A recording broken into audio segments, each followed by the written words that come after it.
Hey everyone, how you doing? This is Amon Green, Gourmet Packers all-time leading rusher, and you're watching Packers Total Access Live, your daily source for Packer content. Go Pack, go!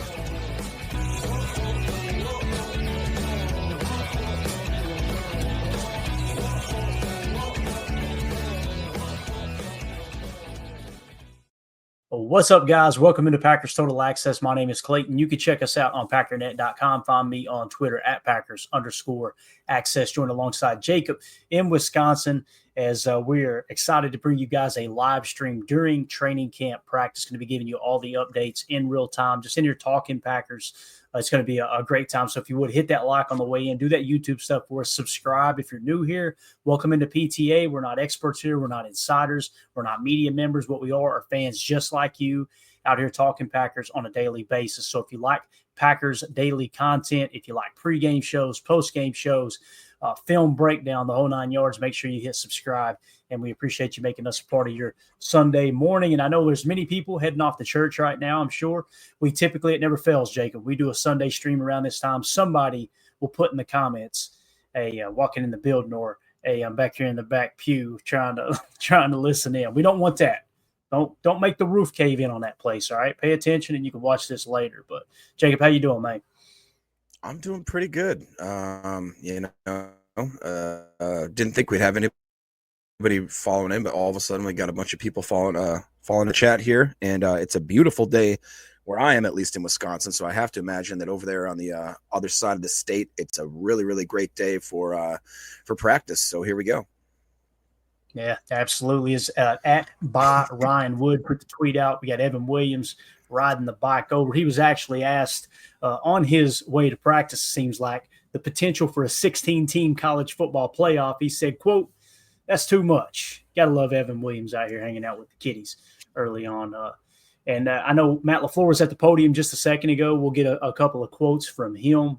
We'll hit on that. We also had Josh Jacobs. I love this too. Josh Jacobs saving the pedals here. He decided, hey, don't risk the ankles on the pedals. Let's walk this thing down here, man. Love this tradition, though, Jacob, of riding the bikes to practice. It's something that I'm sure you've experienced, not with a bicycle, but being at camp before, that type of thing. I know many people that go to camp, this is kind of the highlights. So pretty cool. I think this was started by Vince Lombardi as well. So. Yeah, it's a really great tradition. I actually I have experienced it, and my family. I have an uncle, Mr. Uncle Jeff. I got two awesome uncles, Uncle Mike and Uncle Jeff. Uncle Jeff, though, we went to camp one year, and I swear on the Lord that he was elbowing children to get them out of the way so he could get up there and get some, like, a handshake. We talk about it in our family quite a bit. Jeff has no shame. He was willing to put some kids in a hospital just to get up there in front row. And that must have been like around 2001, 2002, something like that. So, yeah, it's a great tradition. Love it. Mrs. Green in the house. She's there with Tim, boots on the ground. He actually gave us this background shot that you're seeing right here. So really, really cool. She said it is hot here. I think they were expecting, like, I don't want to say record heat, but Matt LaFleur was asked about it a couple times during the press conference. He just kind of shrugged it off. But, man, it's going to be a scorcher out there, so you guys stay hydrated, Mr. Green. And, listen, don't let Tim get out of control out there, all right? When I say hydrated, keep him away from the daddy sodas, all right? Yeah, that stuff. At least it tell will them hit you twice as quick in that kind of heat, Jake. Yep. Yes, it will. So Tim is currently on site. Is that what we're? Is that what's correct. Going on? Yeah. Tim is on site. Okay, cool. Is there he gonna maybe call in? Is that what we maybe talked about? Yeah, if he can. We told him, hey, if you get a shot, you want to step away, you get a chance, then jump on, call in. So we'll get his take there, boots on the ground. But here you see Rashawn Gary enjoying his bike ride to practice. Gary's a monster, dude. Look at that guy right there. Kidding me? And Josh Jacobs, too. Josh Jacobs, the thing I noticed about him, man, he's got some broad shoulders on that cat. No wonder he was running through people's faces last year. But I'm really excited to see what Rashawn Gary does this year. Mrs. Green said the Green Bay Distillery is right behind us and very tempting. So it is. I know it is. So you guys stay safe, stay hydrated out there. We had Matt LaFleur at the podium earlier this morning, Jacob, and I thought this was really cool. As he was asked, I can't remember if Matt Schneiden asked the question or not, but Matt Schneiden put the tweet out, said Matt LaFleur asked if Nate Hobbs needs to tone down his physicality during non-padded practice. Quote, "The answer is yes. I don't think it's malicious. Said that's a part of Hobbs' game the Packers like in free agency, man. How cool is it that you got a cornerback? Really, in all honesty, guys, what we did was we replaced Jair Alexander with Nate Hobbs. Yeah. Which Jair is the flashy, the fun-loving, the cut-up, right? The whole I want to celebrate and dance in your face. Yeah, exactly. Rap City, all that. Nate Hobbs sounds like a serial killer. You know what I mean? One of these just brings a different approach, and I think you want that on defense, man. You couple that with Rashawn Gary's intensity, right? And then you got Kenny Clark's calm demeanor. You know, he's very kind of the calming influence in the defensive room. Love the fact that Hobbs is going out there and just stirring things up, man. What do you think about that? Man, I couldn't be more excited about that, honestly. You know, we've for a long time, I think I touched on it last night. We've had a cornerback room that, you know, has been a little bit, I don't want to say maybe patty cake type, you know, corners. Jair had a stretch where he was willing to throw his shoulder in there. And then once he broke that arm or shoulder when he went in there, it seemed like he just absolutely kind of shied away from being like a big hitter type. And I think I said last night that we, you know, the Packers were at one time a very physical cornerback team when you had the likes of Al Harris, Charles Woodson, Tramon Williams, guys that were willing to absolutely lay the wood, lay the thunder. And we kind of got away from that, in my opinion, a little bit as of late. And it's nice to know that Hobbs, you know, like obviously we don't want him out there, you know, sending guys to the hospital that are on our team. But I love the fact that the guy is willing. And he seems like he's like Adrian here says, he's setting the tone. He's telling people like, hey man, if you come into my zone, I'm going to mess you up. And even if it's in, you know, practice, like, all right, tone it down a little bit there, Hobbs. But I love that. I love that energy. I love that aggressiveness. And it is starting to make me feel way more excited about that signing. At first I was kind of, you know, I was like, man, we paid that guy some money. Same with the bank signing.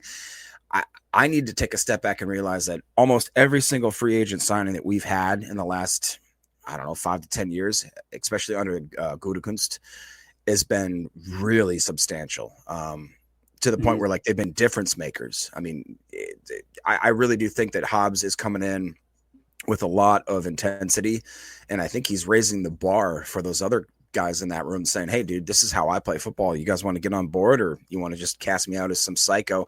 I want the psycho. I want that. That's what you need on defense. You need 11 guys that are absolutely willing to dedicate themselves, throw their bodies into basically oncoming traffic, which is what the equivalency is trying to hit some of these NFL players is. And I'm just excited. I like what Coach Lynn's talking about, how I've heard that Kalen King is also having a great camp.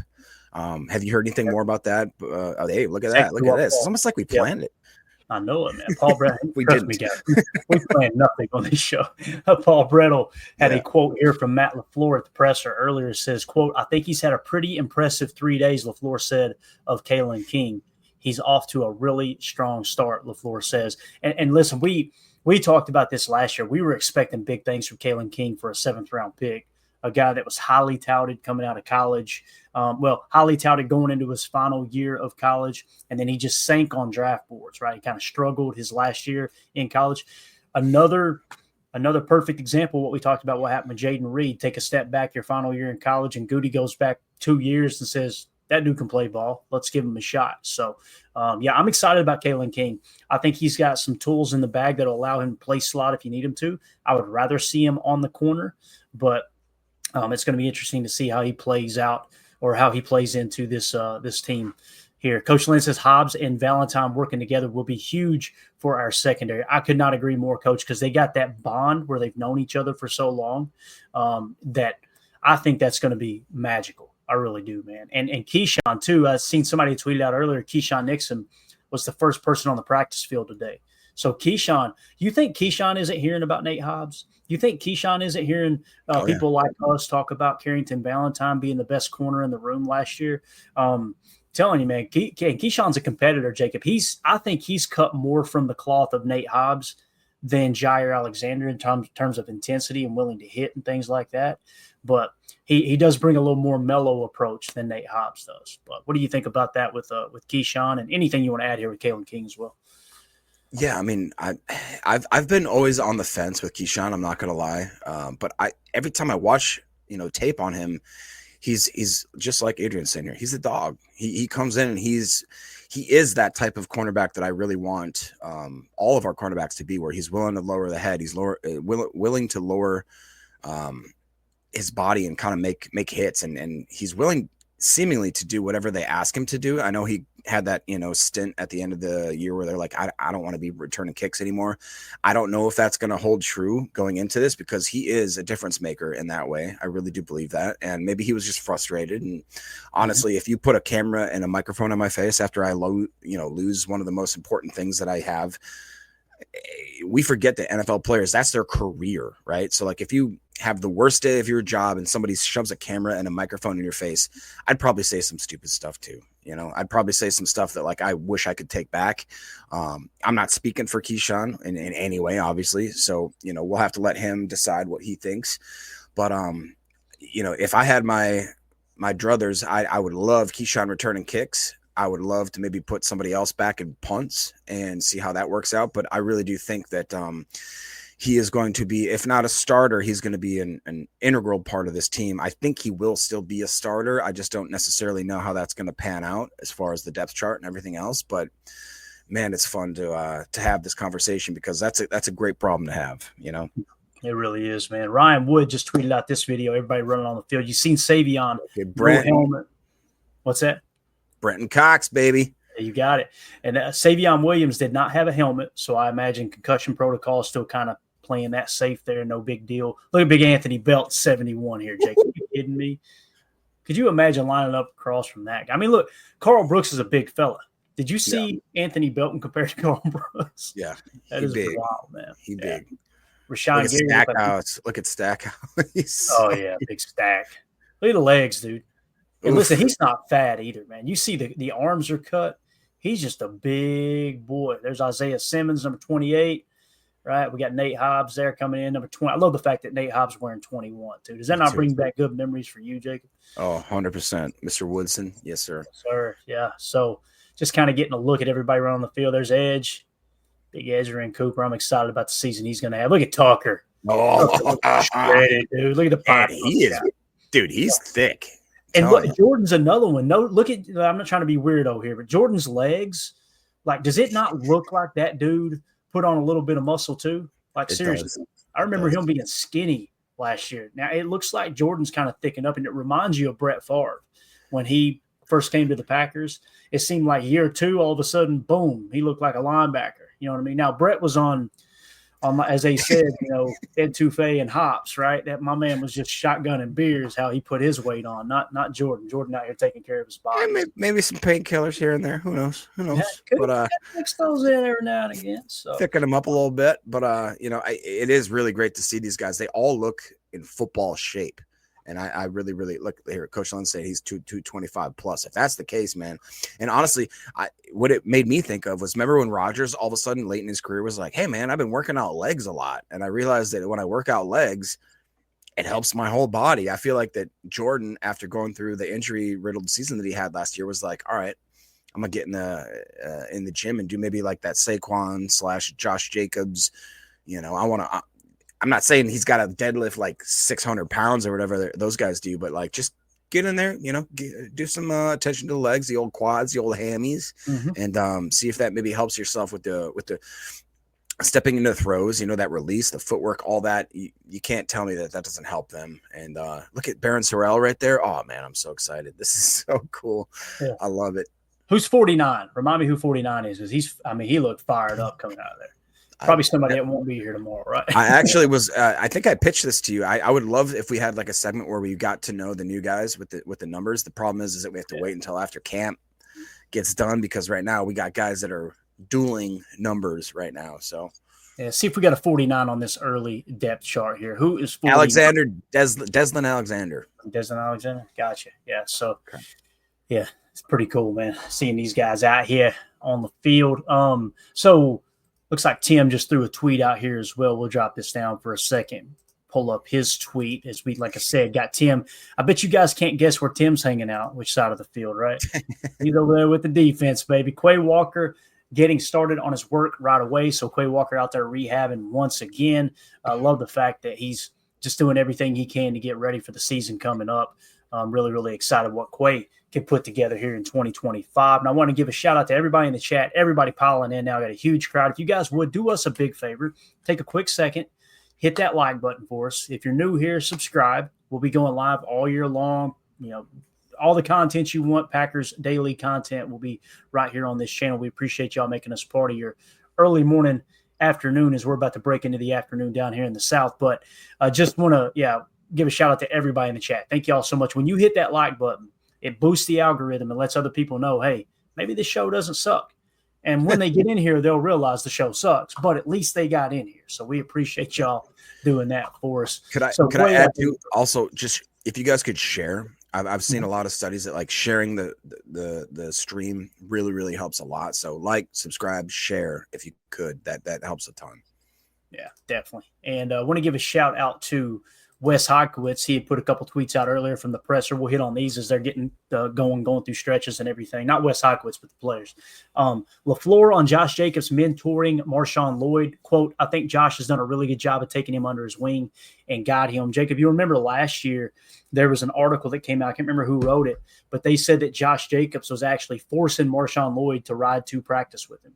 Like he's keeping him focused. Not that Marshawn Lloyd needs that. And I guarantee you Lloyd gave him permission. He probably went to Jacobs like, hey, man, I want to learn from you. Yeah. It's kind of like the Xavier McKinney, Evan Williams connection. How cool is it? And I don't think it's a coincidence either that you bring in Xavier McKinney in free agency and you draft two young safeties, two young DBs in Javon Bullard, who now seems to be more of a slot than a safety, but Evan Williams, so he can learn from that professional, that perfect professional that Xavier McKinney is. And then on the flip side, you go and sign Josh Jacobs on the offensive side of the ball, and then you draft Marshawn Lloyd, and they're lockstep.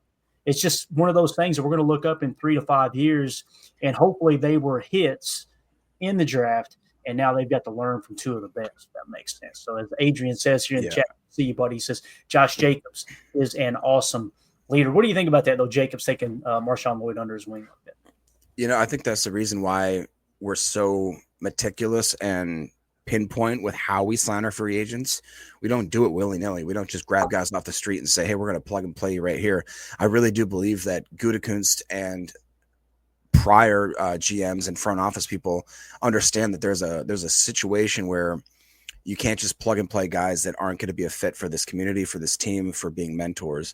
I think that when they got these guys, they understood that, hey, Josh Jacobs, Xavier McKinney, let's just say for this last, few years here, they're the type of guys that come in and make your team immediately better, not just by their presence, but by the way that they're willing to lift other people up, like a high tide rises all boats kind of thing. And I really do think that was a difference maker in deciding whether or not they're going to sign this guy or that guy. They say, all right, you can come in and you can be a superstar. We don't necessarily just sign guys because they can be superstars. We want them to come in and lift everybody up around them. And I couldn't, I know when we signed Josh Jacobs, I said, man, he's got such big shoes to fill for Aaron Jones to see if he can actually come in and make a difference there.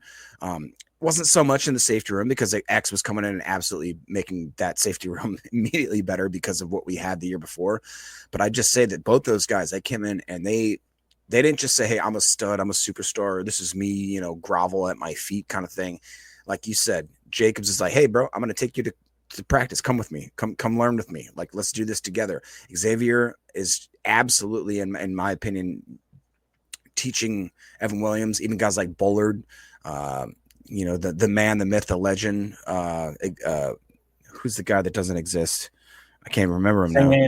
Zane Anderson. already making you forget about him, right? Yeah, right. No, it really is. Hey, this is a great point. Like Coach is saying, this is why I have a lot of hope for Simmons, Isaiah, because I really do think that's like Quay's going to come in and start, helping him out. I think that that Edge is going to do the same thing. Like I really do have a lot of hope for Simmons because of the way that the past free agents have came in and just understood their role. Like we didn't just sign you to come in and be a guy. We came in and be a team guy. And it's more important in Green Bay, I would argue, than most organizations.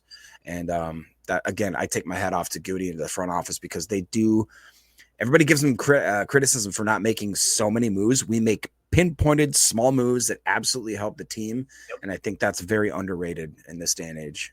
Yeah, I completely agree, man. Completely agree. So another point that was made here from Wes Hocowitz, well, LaFleur had a quote, we're definitely going to have some tackle periods in camp. So that'll probably start Monday when the pads come on. And again, shout out to Easton Butler. To the best of my knowledge, no one else had this information. We were told Sunday, today was going to be the first padded practice. Easton Butler put a tweet out. He heard from a player that the padded practice has been pushed back to Monday. Lo and behold, you've seen the guys running out, no pads. So Easton Butler, man, is plugged in as any. Got to follow him. He's been just dropping dimes for years now. Got to follow him. And then Wes Hocowitz also pointed out with Paul Brettle's tweet where he was talking about Kalen King. He said King bouncing back well after undergoing wrist surgery. I forgot all about that wrist surgery with Kalen King that was mentioned earlier in the year.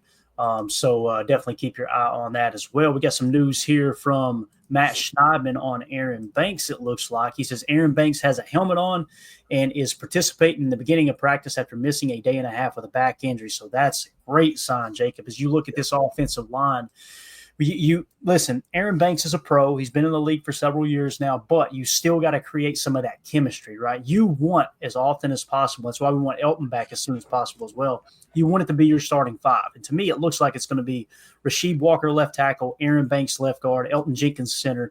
Sean Ryan's listed at right guard. I personally think it's going to be Jordan Morgan, and then right tackle, Zach Tom. You want to get those guys working together. It kind of feels like leave it at those five, and then throw in Jordan Morgan and Anthony Belton. That kind of feels like your starting seven there that's going to rotate in and out as injuries occur, things like that. So as Adrian says, excited for the O-line this year. What do you think about Aaron Banks having his helmet, though, man? That seemed like it was just a minor tweak of the back, and they were playing it safe. Yeah, I hope that's the case. And, we paid that guy money. And just like I said about Hobbs, this is a free agent signing where I'll be honest, when it happened, I was like, ugh, I don't understand this. I look at the PFF grade. I think we're way too biased sometimes with certain metrics, that like we get inside of our own head. But I'm really excited to see how Aaron Banks is going to come to fruition in this offense. And I don't think that we would have signed him if he didn't fit perfectly with what they know that they want to do with that offensive scheme, with that, I don't know if we're going to do more duo, if we're going to do more zone, whatever the case is, whatever we plan to do, they see him in our future. I have to take a step back as just a guy sitting on the couch and be like, well, I wouldn't have signed him. Okay. Well, I would have done a lot of things that they do, and it ends up being very, very smart. And so I'll just say that I'm willing to sit back, be a fan, take it, with a grain of salt, and understand that these guys have a vision of what this team is going to be this year. And I'm just along for the ride. I'll commentate as we go along. I think that's great. But, yeah, it's great to see him back. And just because, when you see anything with back injuries with offensive linemen, I immediately kind of get, scared out of my mind. With some of the money that we paid him. I understand that. But it is, I will say one thing, too, is that with Jordan Morgan and with Belton, is it frustrating that they're not in the guaranteed offensive lineup, starting five? Yeah, a little bit, but that's not exactly the game we're playing right now. These are puzzle pieces, chess pieces, I would argue, that we put in place that aren't necessarily just for right now, right here. It's the fact that these guys couldn't be starters and longtime starters in this league for a long time. So I'm very excited about the potential of this offensive line, even if we don't have some of these guys starting on day one. I think that they're going to eventually be a very integral part of that piece. Yeah. Listen, there's nothing wrong with playing it safe, guys. Look at this schedule. Look at this training camp schedule here, right? We got Murph in the house. Wait a minute. What? Oh, go ahead. Let's go.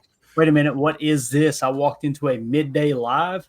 I'm here for it. Hey, Murph, pull up a seat, man. Pull up a seat, crack open whatever your beverage of choice is. Mandy's got me on these Alani energy drinks right now. Oh, we saw those at the gym. Yeah, bro, pretty darn good, man. I'm rocking the peach right now. Let me tell you, the cherry slushy.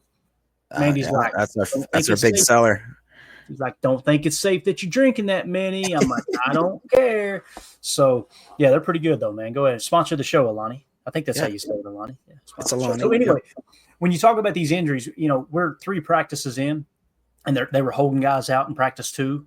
Like, this is a long training camp schedule, not near as long as it used to be. But guys, the last thing you want to do is push it the first week And then we look up, around the 5th of August, and we got 3 guys on IR because we pushed it too hard, right? I mean, let's just be honest about it. And again, it'd be different if it's someone's kind of a bubble roster guy where you got to get a look at him and he wants the opportunity. These are guys that are locked into the roster. Play it safe, man. Play it safe.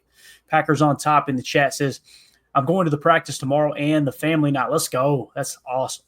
Hey, man, if you get any good shots, send us over, maybe through the what do you call it? X. Send it through the X to Clayton or Tim, and maybe we can get you some shots on the screen here. I was going to say, anybody, everybody, I have people message me, hey, man, what can I do to send you, clips and stuff like that? The best thing to do is just tag me on Twitter. Tag me in a tweet or send it in the DM. The DMs will always be open on Twitter. We're not snobs here like that. So just send them over that way, and that's the best way to get it to me. That's like Tim, I've got notifications on for Tim. That way when he tweets, we'll have what he's got. But Paul Brettel said practice number 4 underway. As you can see, Malik Willis out there, Jordan Love throwing back-to-back. I know you guys probably gotten tired of hearing me say it, but I'm so damn glad that Malik Willis is our backup quarterback, man. Again, it's not that I think Malik is all world or anything, although he played pretty darn good last year. He played good. The thing I like about it is there's nothing more depressing than the thought of if our starting quarterback goes down, we're screwed. And that was how I always felt with Aaron. It's how I felt with Brett too. Now, Brett never went down, but the thought that, man, if Aaron goes down, it's going to be, whoever, insert name. Oh, that's depressing. The fact that you got Malik Willis on the bench, if Jordan does get a little banged up at some point, I don't find myself going, crap, Malik Willis is starting. I find myself going, all right, let's go. Let's see what Matt LaFleur's got in his bag this week with the zone read. You know what I mean?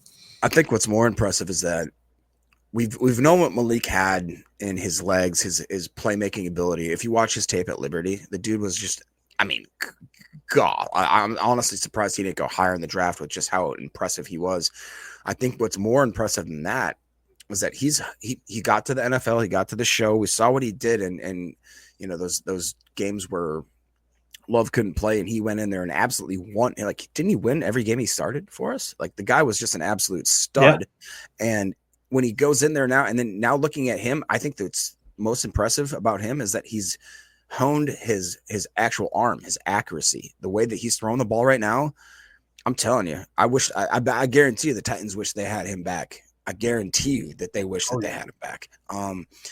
And like you said, Clay, even, this is kind of an aside, any single fantasy draft that I'm in, if I have Jordan Love as my quarterback, my last pick of the draft is Malik Willis, just simply because I know that if Jordan Love goes down, God forbid, something, if whatever happens, that Malik is going to come in and he's absolutely a stud. The guy can get you. Go back and watch Malik Willis highlights from last year. It is really impressive. And I'm talking like really impressive. The guy just seems to know ball. It seems like whatever happened when he came to Green Bay, something clicked in his head where he could make the throws. He knows when to tuck it, when to run.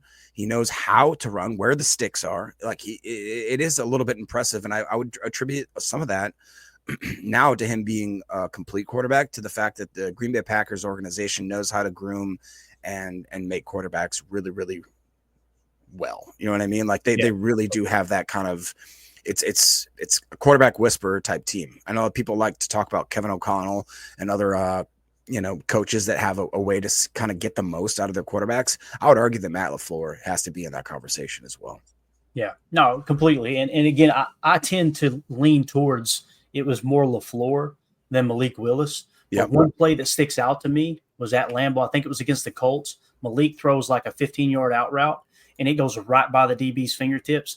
And Matt LaFleur's mocked up for that. Matt LaFleur said, that's a big-time throw. That's a baller-ass throw is what he said. I think that was the exact words he used. So, there you go, Holmes. Fans did not appreciate how good his arm is. Completely agree. I'll tell you what else they don't appreciate, Holmes. Look at our boy Christian Watson out here getting the crowd amped up. Ryan Wood just tweeted this out. Look at him getting them going. Absolutely awesome to see number 9 out there. I'm telling you, he's moving, dude. What is going on?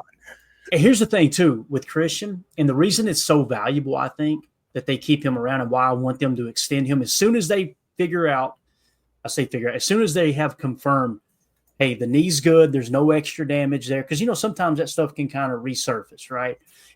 When you get to that point, get this guy an extension. give him a market value extension based off what he's done up to this point, and kind of, maybe a little bit of what you're projecting him to do. Yeah. Because the leadership he adds to that wide receiver room, right? The way he handled the Romeo Doubs situation last year when Rome got suspended, he was the leader in that room. He's willing to block. He's willing to put his body on the line. He's a good 50-50 ball catcher, as we seen last year. They started to put that together. He's got blazing speed. He's got size. He's got everything you want in a franchise wide receiver other than being able to stay healthy, which, again, when I look at that with Christian Watson, the way he got banged up, and there was a couple of freak plays that just happened. And also, when he tears his ACL last year, keep this in mind. And I'm not trying to pile on Romeo. That's not the point here. But Romeo Doubs missed that game because he was sick, said he couldn't go, right? So he sits out because he's sick. And Christian Watson hounded the hell out of the coaches that he wanted to be out there with his team against the Bears.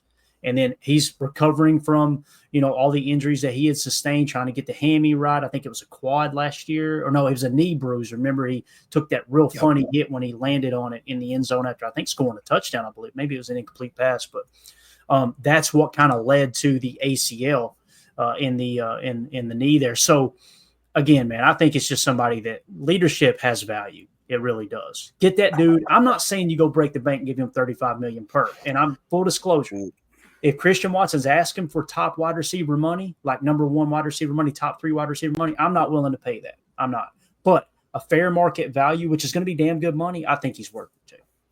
Yeah, and it's I hate saying this in a way like trying to capitalize on the situation, but he's injured right now. We don't quite know what his comeback is going to be. I'd offer him a bag right now, like not a huge bag, like you said, not number one wide receiver type money, but I'd go to him and say, hey, do you understand the situation we're in? We kind of need you on this team in a certain aspect. Like, are you willing to take a deal like that? Maybe kind of like a Zach Tom deal is basically what I'm talking about, where it's like, yes, we understand, yes, just let's do it now. Like while we're like literally in the midst of him rehabbing, telling you, okay, man, like we understand what you're going through. We're here for you. We want you to succeed. We know what you can be for this team. And maybe just him having a little bit of, continuity, a little bit of security in his self as it's tough to be a guy going into his first contract after the rookie, signing and that kind of stuff. And obviously his dad is in his ear, and I'm sure like his dad has everything, his best intentions for him. But I just think that Christian Watson is a Packer, man. He's such a Packer, and everything about him screams that he should be a Packer. And I'm one of those guys that I'm a little biased because if you even watched the draft day when we drafted him, it was me and Ryan's kid. Those were Christian Watson was our guy, man. When he got drafted, I literally almost pooed my pants. I was so excited about it. It was, I never really get those things right. Like where I want a guy, I got my guy, and we draft him. It just rarely ever happens. Javon Bullard was one of them. Christian Watson was one of them. And I need both these guys to prove me right. So let's go, man. Let's go. Love it. Let's see here. Tim actually got a new tweet out. Let's go to our correspondent there on the ground, Mr. Tim. He said, details. We'll make sure it's muted. We don't want to hear any coaching secrets here, but we'll hit the video. As you can see, the defensive group. Is that Stackhouse? I think that might be Stack. Let's see. Kind of hard to tell. He looked big enough. Man. God, it's big, man. Gary out there as well. Love it, dude. Gary. You see Kenny in the background there. Oh, look at this. Oh, yeah. Rip. Little Wyatt. There we go. Bang. Oh, look, was that Brenton Cox Jr., I believe, Jacob? I believe so. There's there's Wooden. There's Brenton right there. Yeah. Yeah, and he's sticking up a lot, too, in my opinion, man. So, hey, look what we got here. Hey, we got him. We'll give him a second to get settled in here. Tim, you just unmute when you're ready, man. No rush at all, buddy. I know it's probably hectic over there. But, just playing your video here that you just tweeted. Really, really cool, man. So, yeah, it looks like that was Stackhouse. So, all right, let's go with Tim here. And it may be hard to hear. We'll see, though. Tim, let's try it out, man. How you doing over, buddy? You staying? Look at he found a shade tree. That's what I'm talking about. Man, I'm across the street, man, ducking down under a tree. It's hot out here. I can hear you guys. Can you hear me okay? Yeah, you sound great. Good. Awesome. It's intense practice, guys. Real intense right from the get-go. A lot of screaming and yelling. Real men work in the heat, right? Hey, I heard that downstairs. Mandy had our niece running the vacuum. I heard the yelling, and I just came back up here, man. I'm like, I'm going live early today. So, so the energy's good, right? We noticed that Anthony Belton actually had his helmet with him when he went out on the field. Aaron Banks is another one that I think they said he had his helmet on. Now we noticed that Savion did not, and you're over on the defensive side of the ball, which that's a great video you just tweeted out. What's sticking out to you so far other than the intensity, man? Anything today other than the heat? Quay Walker's progress. It seems like every day he's closer. They had him doing even more today, working on the start, stop, and shoot, agility drills, kind of monitoring that ankle. I think he's going to be a full go here before we know it, guys. And that bodes well for our linebacker room for sure. That's great news there, man. Great news for sure. And, Isaiah Simmons, the more I'm digging into that and what we're hearing reports out of camp, seems like he's settling in real nice. Matt LaFleur was asked at the presser earlier, right, probably while you guys were over there in line, getting into the practice facility. But he was asked about Nate Hobbs' intensity or whatever. Does he need to dial it down?